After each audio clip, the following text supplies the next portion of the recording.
Good morning. It's a bright Monday morning. My name is Paa Kwesi Schandorf and welcome to the AM News. Government is exploring the possibility of selling the Saglemi housing project to a private sector entity to complete and sell at no further cost to the state. That's according to the Minister for Works and Housing, Francis Asenso Boache. Speaking at a Ministry of Information press briefing, he said none of the 1,506 affordable housing units are habitable because the project lacks basic amenities. As you may all know, the Saglemi Affordable Housing Project was initiated in 2012 for the delivery of 5,000 housing units at a total cost of $200 million under an engineering procurement contracting EPC agreement with Measures Constructura OAS Ghana Limited. By the end of the stipulated completion date, the original contract of the project had been amended 3 times, with the project scope reducing from the initial 5,000 housing units to 1,506 housing units. Although an amount of $1,055,969.52, approximately $196 million, representing 98% of the project funds, had been expended. That notwithstanding, the 156 housing units were at various stages of completion. And again, none of these 1,506 housing units were habitable because the project lacks basic amenities such as water, electricity, and other related amenities, which is a necessary condition for human habitation.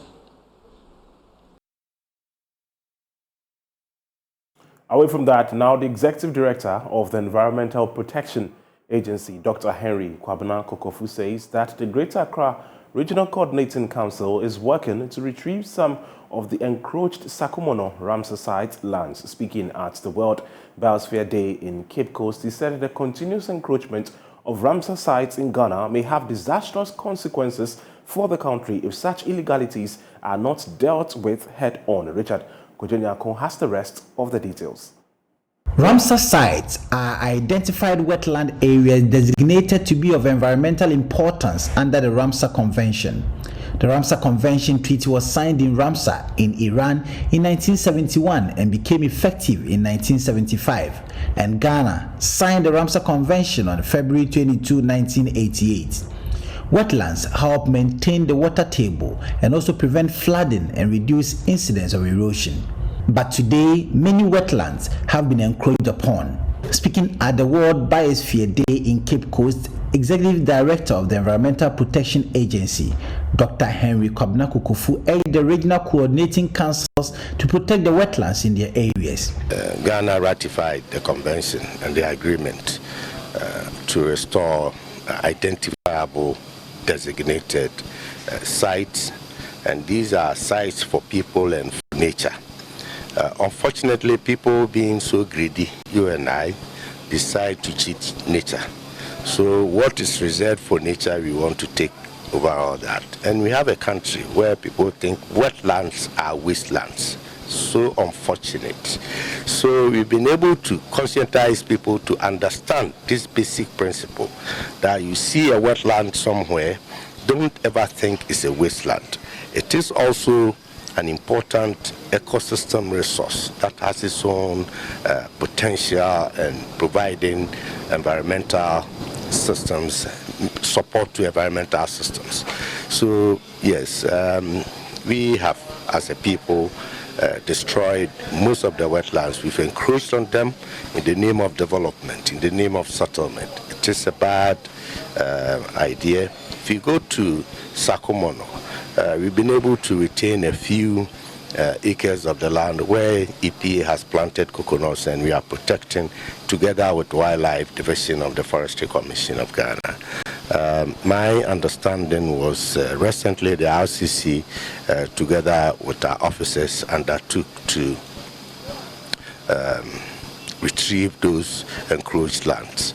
We may succeed or we may not succeed, but the important thing is understanding the basis, the concept that comes around it. I have, throughout my research in some of these natural resource management systems and environmental protection, I've come to notice that we get all these laws and we get all these conventions, we bring them home without getting closer to the people, explaining the rationale. Chief Director, the Ministry of Environment, Science, Technology and Innovation, Cynthia Sari, called for diverse approaches to protect Ghana's ecosystem. Today, we are embarking on a formal annual journey to make a wake-up call to Ghanaians on the sustainable development approach to modern life and the leading and exemplary role that our 3 biosphere reserves and the other in the world network of biosphere reserves are playing towards conservation of our natural reserves. Now, the District Chief Executive of Biakoye, Millicent Kabuki Kabo, is asking the newly inaugurated Traditional Council of Nkonya Woropon to ensure peace and fair traditional jurisprudence in the area. She also wants the council to help the assembly generate revenue for developmental projects in the area. There's more on this report by correspondent Peter Senu. The Woropon Traditional Council, with 22 communities, lost its council status in 1966 after the overthrow of Ghana's first president, Dr. Kwame Nkrumah. Since then, several attempts have been made to regain a traditional council status. On the 11th of November 2022, this call was answered by the Ministry for Chieftaincy and Religious Affairs. After 56 years, LI 2409 now recognizes Woropon and Ahinkro traditional councils. The inauguration, the DC for Biakoye District, Millicent Kabuki Kabo, believes will be the first step in revenue mobilization for the assembly and development in the area. She is urging residents to consider paying their taxes regularly and promptly. Taxes paid to the district assembly does not stay in the assembly. Part of it is brought back to the society for developmental agendas. For a long while now, Woropon traditional area was not inaugurated. Hence, they could not pay anything here. But from today, just like I promised all of them, I will ensure that in about a month's time, their offices will have a computer and then the necessary accessories to ensure that they are able to do their work. We derive our IGF through taxes or taxation of businesses, but most of the people do not actually want to pay. They give all kinds of excuses why they cannot pay. And I want to urge all those who own businesses in the whole of Biakoye to ensure that they pay their taxes and pay them timely. The DC has also called on the Traditional Council to ensure peace and proper traditional jurisprudence in the area. There has always been the notion that we need peace, but there cannot be peace without justice. So Nananum are to ensure that any time complaints come before them, they investigate and make sure that whoever needs to be penalized is penalized according to the wrongs done, and not, by giving any kind of judgment. Let's now turn our attention to the Ashanti region, where the regional chairman of the opposition National Democratic Congress, Augustus Andrews, has retained his seat. This is the third time that Paa Kwesi, as is popularly called, is securing the seat. Some new entrants for the positions of vice chairman, secretary, among others, were also elected. Naya Ojima has the rest of the story. The election was delayed for over 2 hours. Election committee and some party leaders were locked up in a meeting with some aggrieved delegates to resolve some concerns raised over the election. The concern included claims of fraudulent voter register, which led to postponement of the youth conference on Friday. Member of the Ashanti Regional Council of Elders, Samuel Sapon, reviewed the meeting resolved all outstanding issues. There was a little hitch. So far as the women's and then the youth election was concerned. General is around and he has been able to settle all the issues. A total of 1,422 delegates were expected to cast their ballots. Office of Women's Commissioner was not put up for vote due to unresolved issues.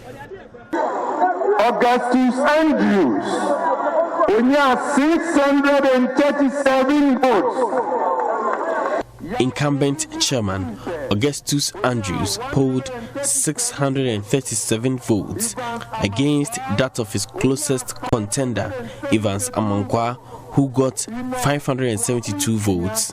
Former chairman Yao Obimpe and Enoch Amwakunsia made 137 and 4 votes respectively. Mr. Andrews wants party members to unite for victory in the general election.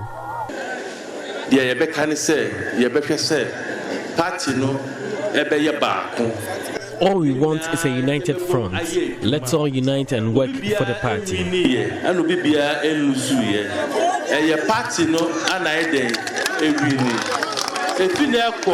There are no winners or losers in this election.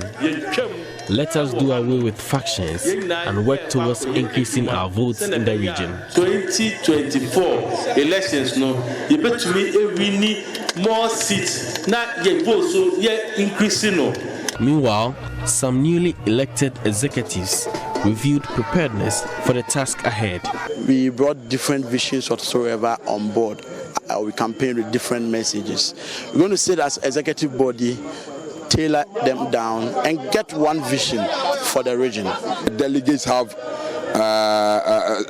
spoken in very unequivocal terms. They have indicated what they want, the direction they want the party to go, and we dare not disappoint them. So I'm a regional organizer. I alone cannot win this power. I will bring those people who lose these elections on board so that we will work together to bring NDC power. When we are together, we will win power. For JoyNews, Kumasi. Now, a 52-year-old businessman, Abdul Nazir Sani, has been retained as the Upper West Regional Chairman of the National Democratic Congress, pulling a total of 227 votes to beat his closest contender, Adam Ahassan Randi, who pulled 157 votes. The regional secretary of the party, Charles Luawan Puzing, also retained his position, flaming out the ambition of the former regional youth organizer, Nicodemus Derry. Rafik Salam has the rest of the story. 4 years ago, the Limay-Boro starlet, Abdul Nazir Sani, entered the chairmanship contest as a clear favorite, competing against a weakened and underperformed incumbent chairman who lost everything, including 4 parliamentary seats to the MPP in the 2016 election and won by a landslide. This election is therefore a referendum on the leadership of Abdul Nazir Sani, popularly known as Chairman Bonus. The dynamics of this election is however different, with varied interest from several stalwarts and financiers of the party whose names are not on the ballot papers but want to pull strings in the party for their personal interest. Chairman Bonus, however, wants the status quo to remain, focused on the party's project of winning all 11 parliamentary seats, coupled with an increased presidential votes for the party, given another 4-year mandate. His lone challenger, 42-year-old business project consultant Adams Alasan Randi, agrees. However, he wants a change in the ship's captainship. 384 delegates have the mandate to decide their fate.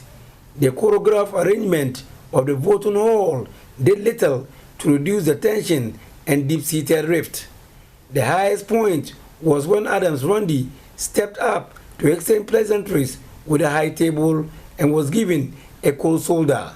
Former Defense Minister and Chairman of the Council of Elders of the NDC, Alhaji Mohammed Risu, was admonishing the delegates to do the needful, went in for the jugular of the ruling MPP. We are a family. We can never do anything right if we are not united. Look at the present government we have today, the disorder in NPP, because there is no rule for them to follow. Let us conduct this Congress, this election with honesty. Don't go and nominate or select people who cannot lead us. After close to 3 hours of voting and sorting of the ballots, Upper West Regional Director of the Electoral Commission, Ali Osmanu Adamu, declared the results, retaining Bonas as the NDC Regional Party's chair, together with his scribe, lawyer Charles Luanga Pozun, who defeated old foe and former regional youth organizer Nicodemus Derry. Charles Luanga Pozun polled 233 votes. Nicodemus NBD Derry polled 151 votes, and Charles Luanga Pozun is declared the winner of the election. Abdul Nasser Sani polled 227 votes, and Al Hassan Adams polled 157 votes. No rejected votes. 384 people cast the votes. United we stand, divided we fall. I'm opening my doors to call on whoever. There's no loser, there's no winner. We have all won.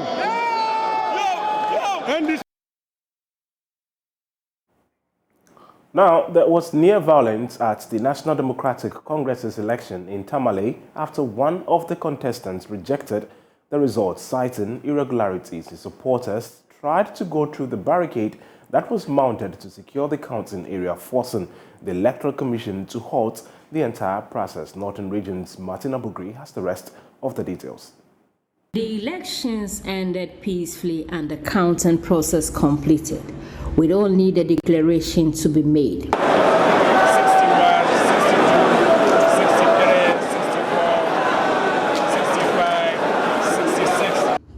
Whilst the EC was preparing to declare, supporters of Wumbe Godfrey started jubilating.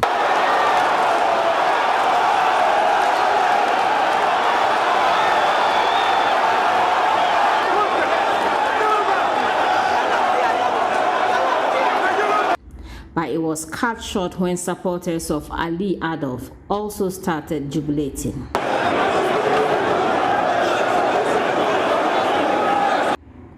At this point, Wumbe Godfrey began protesting that he had won and was being cheated out.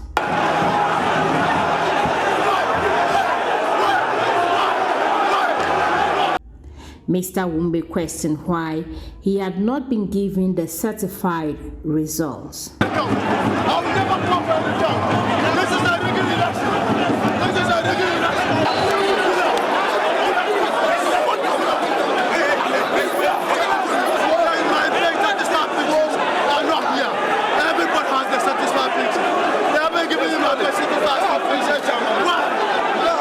Meanwhile, in the midst of this, the Electoral Commission declared Ali Adolf John as Northern Regional Chairman-elect.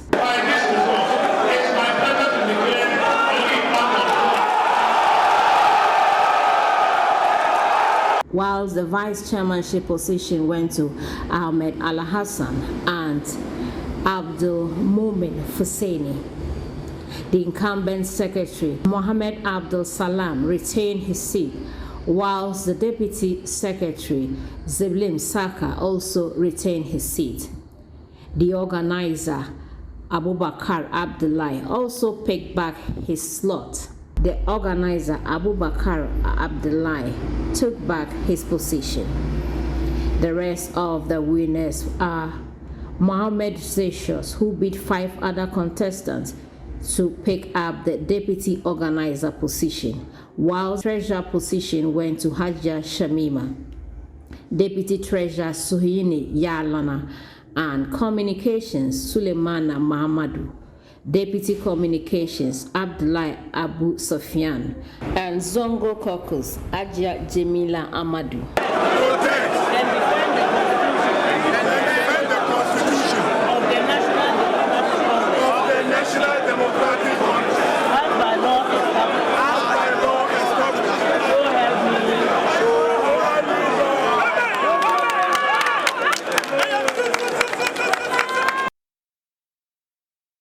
Now wrapping up, a plant breeder with the Savannah Accelerated Research Institute, Richard Otin Frimpong, is advocating that more farmers be given access to improved seed varieties produced by SARI and the accelerated variety improvement and seed delivery of legumes and cereals in Africa. He says most of the seed companies are interested in producing more maize hybrids because legumes are rather bulky, making transportation very difficult. Another report by Martina Bugri.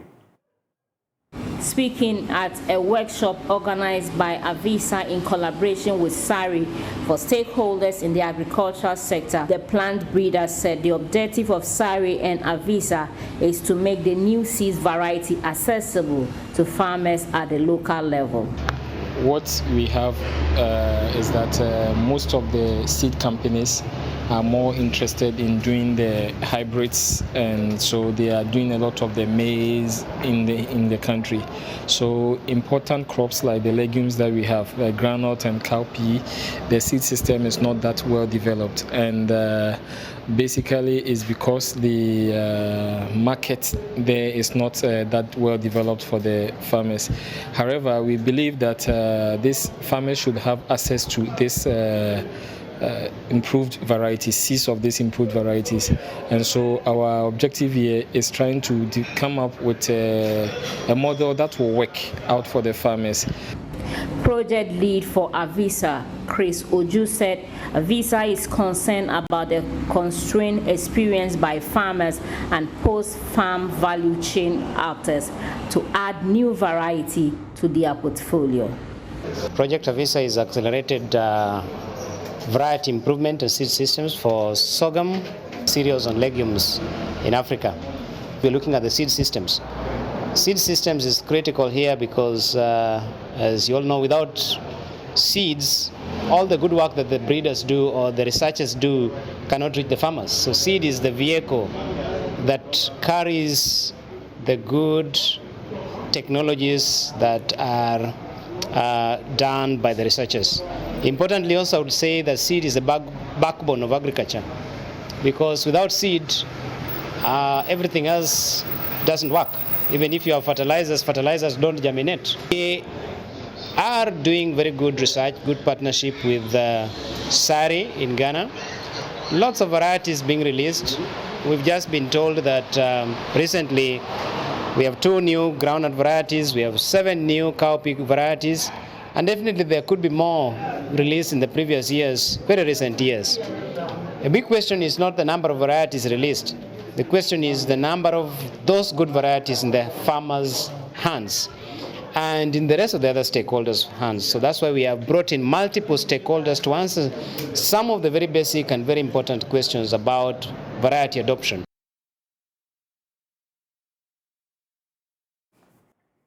Here's where we wrap up finally on the bulletin. For more, log on to www.myjoyonline.com. My name is Paa Kwesi Schandorf. The show continues with Benjamin Akakpo and Papito CBD. Stay.